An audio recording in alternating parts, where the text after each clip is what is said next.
গোটা হিন্দু সমাজ, গোটা সনাতনী সমাজের প্রতিনিধিরা রয়েছেন, মানুষজন রয়েছেন যারা সারা বাংলা থেকে আসছেন, এবং তাদের যে উচ্ছ্বাস, কি বলবেন সবাই? কৃষ্ণ কৃষ্ণ হরে হরে, গীতা পাঠ ঘরে ঘরে, কৃষ্ণ কৃষ্ণ হরে হরে হরে, গীতা পাঠ ঘরে ঘরে।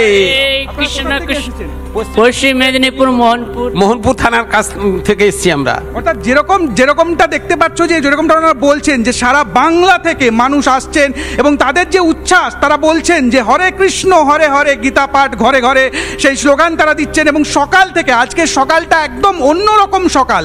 এই যে স্লোগান শুনতে পাচ্ছ, শ্রীরামের নামে স্লোগান উঠছে, গীতার নামে স্লোগান উঠছে, এবং মানুষের মধ্যে যে উচ্ছ্বাস, সনাতনীদের মধ্যে যে উচ্ছ্বাস গীতা পাঠ নিয়ে, সেটা কিন্তু পরিষ্কার হয়ে যাচ্ছে। একদম সূর্য ওঠার আগে থেকেই গীতা পাঠের জন্য প্রস্তুত।